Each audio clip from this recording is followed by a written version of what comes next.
Good morning students. मैं आपको electrochemistry जो आपके बीएससी पार्ट सेकंड में कोर्स में रखा गया है वो चैप्टर पढ़ा रही थी, जिसमें हमने पूर्व वाले वीडियो में जो है स्ट्रॉन्ग इलेक्ट्रोलाइट्स के केस में उसको परिभाषित करने के लिए जो ओस्टवाल्ड इक्वेशन है या कहें कि आर्हेनियस इक्वेशन में जो बदलाव किए गए और जो नेक्स्ट जो सिद्धांत प्रतिपादित किया गया उसके बारे में डिस्कस कर रही थी। तो आपने उसमें पढ़ा था कि डेबाय हकल जो साइंटिस्ट थे उन्होंने 1923 में जो है ये स्ट्रॉन्ग इलेक्ट्रोलाइट्स के लिए थ्योरी बनाई और जिसे बाद में ऑनसागर ने उसे और इम्प्रूव किया 1926 में, और वो सबसे अभी तक वह सबसे सक्सेसफुल थ्योरी है जो कि स्ट्रॉन्ग इलेक्ट्रोलाइट को पूरी तरह से परिभाषित करती है कि स्ट्रॉन्ग इलेक्ट्रोलाइट के केस में जो इसका मान है एल गामा का मान, लेमडा का मान जो है इक्विवेलेंट कंडक्टेंस के मान जो है किस प्रकार से तनुता के साथ में प्रभावित होते हैं। तो इसके बारे में मैं आपको पहले वाले वीडियो में भी बता चुकी हूँ। आज मैं जो डेबाय हकल थ्योरी जो है जिसके द्वारा स्ट्रॉन्ग इलेक्ट्रोलाइट्स के केस में जो लो कंडक्टिविटी होती है वो देन जितनी होनी चाहिए उसकी तुलना में क्यों कम होती है, उसके लिए उन्होंने दो जो है कारण बताए। उसमें पहला कारण है एसिमेट्रिक या रिलैक्सेशन इफ़ेक्ट। इसे असममित या शिथिलन प्रभाव भी कहा जाता है। इसको समझाने के लिए साइंटिस्ट ने बताया कि जो विलयन होता है, हर विलयन में जो आयन होते हैं वो अपोजिटली चार्ज आयनों के द्वारा घिरे रहते हैं। जैसा कि आप इसमें देख रहे हैं, मैंने बना रखा है अपोजिटली चार्ज आयन जो है वो घिरे हुए हैं। जैसे धनायन के चारों ओर ऋणायन होता है, ऋणायन के चारों ओर धनायन होते हैं, इस तरह से समूह होता है। तो विपरीत आवेशित आयनों का एक आयनिक एटमॉस्फेयर बन जाता है। यह ionic atmosphere in the absence of potential ये बिल्कुल सिमेट्रिकल होता है, चारों तरफ समान रूप से व्यवस्थित होता है। परंतु जब पोटेंशियल अप्लाई किया जाता है तो उस केस में जो इलेक्ट्रॉन जो आयंस होते हैं वो अपोजिटली चार्ज इलेक्ट्रोड की तरफ जाने लगते हैं।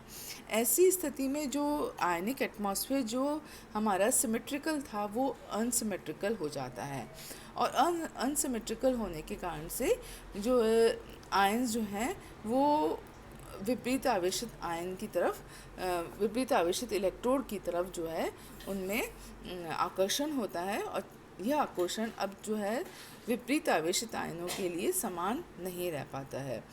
तो इस कारण से जो आयन जो गतिशील होता है वहाँ उस पर कम और उसके पीछे की तरफ अधिक आकर्षण महसूस करता है। ऐसी स्थिति में गतिशील आयन की नई स्थिति में उसे पुनः समायोजन करने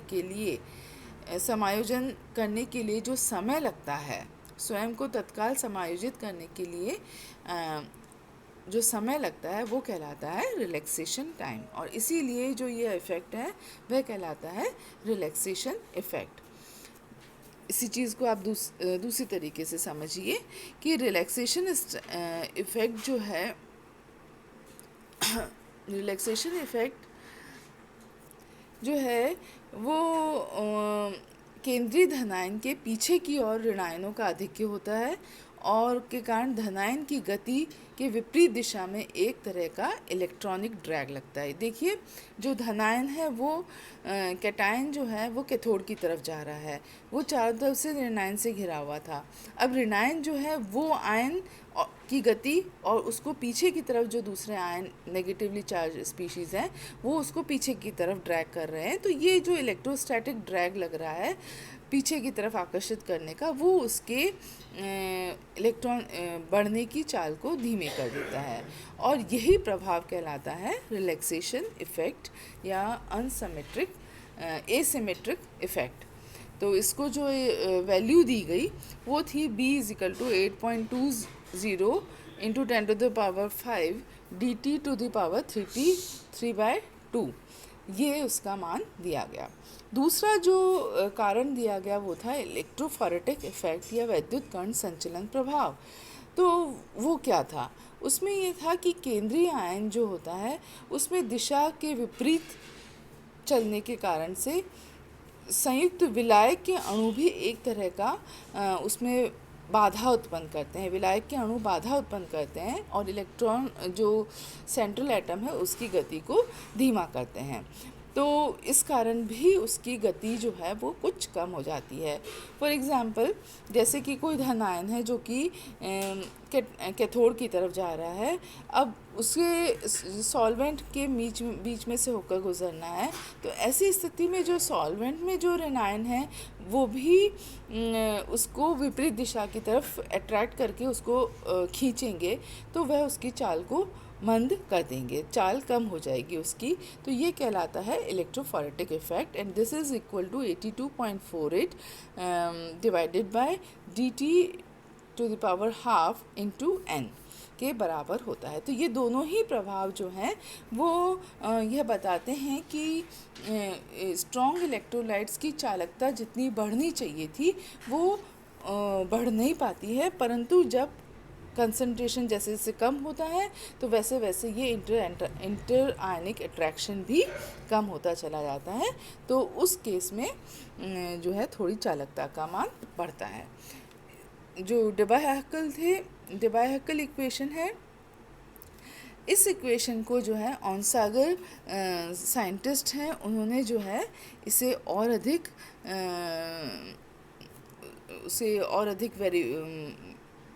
उसको सत्यापित करने के लिए, सारे गुणों को सत्यापित करने के लिए उन्होंने इसमें कई करेक्शन किए, और करेक्शन के बाद में जो फाइनली जो डेबाय-हैकेल-ऑनसागर इक्वेशन तैयार हुई वो थी lambda v is equal to lambda infinity minus 82.48 upon dt to the power half eta plus 8.20 into 10 to the power 5 dt to the power 3/2 lambda infinity into root c जो है। इसमें d जो है वो डाइलेक्ट्रिक कांस्टेंट है और ईटा जो है वो श्यानता है या विस्कोसिटी ऑफ द सॉल्वेंट है, c कंसंट्रेशन है मोल प्रति लीटर में, और t जो है एब्सोल्यूट टेम्परेचर है। इसी चीज़ को हम सिंप्लीफाई फॉर्म में भी लिख सकते हैं जिसमें कि lambda v is equal to lambda infinity और उस वैल्यू को a प्लस बी की तरह देखा गया है, क्योंकि कांस्टेंट है तो a plus b into lambda infinity root c। तो a और b जो हैं वो हमारे दो कांस्टेंट हो गए, और ये दोनों कांस्टेंट जो हैं विलायक के स्थिरांक हैं जो विलायक की प्रकृति और ताप के ऊपर निर्भर करते हैं। तो यह हो गए हमारी डेबाय-हैकेल-ऑनसागर इक्वेशन। डेबाय-हैकेल-ऑनसागर इक्वेशन को जो वेरीफाई किया गया उसमें ये बताया गया, देखिए इसमें मैंने ये फिगर बना रखा है जिसमें कि इक्विवेलेंट कंडक्टेंस को कंसंट्रेशन के अगेंस्ट में ड्रॉ किया गया। तो ड्रॉ करने पर देखा गया कि जो इनफाइनाइट डाइल्यूशन पर जबकि कंसंट्रेशन का मान जो है वो बहुत कम हो जाता है, यहाँ तक कि शून्य के करीब हो जाता है, उस समय जो लैम्डा सी है वो काफ़ी कुछ लैम्डा इन्फिनिटी के करीब पहुँच जाता है। तो डेबाय-हैकेल ने सिद्धांत की पुष्टि करी। उसमें उन्होंने देखा कि जब हम अंडर रूट सी, देखिए ये मैंने जो इक्वेशन आपको पहले लिखी है, lambda v is equal to lambda infinity minus a plus B lambda infinity in root C. तो रूट सी का जब वैल्यू बहुत कम होगा तो ये जो सेकेंड पार्ट है, मतलब कि a प्लस बी वाला जो पार्ट है, इसका पूरे का मान बहुत कम हो जाएगा, और उस केस में lambda v is equal to lambda infinity हो जाएगा। तो इस प्रकार से इसे सत्यापित किया गया डेबाय-हैकेल-ऑनसागर इक्वेशन को। अब आता है, अब हमारा नेक्स्ट मैं जो ले रही हूँ वो है ट्रांसपोर्ट नंबर। ट्रांसपोर्ट नंबर क्या होता है? ट्रांसपोर्ट नंबर को हिंदी में हम ट्रांसफरेंस नंबर भी कहते हैं, या फिर हम इसको जो ट्रांसपोर्ट नंबर है उसका मान, उसका संबंध जो है वो किसी भी विलयन के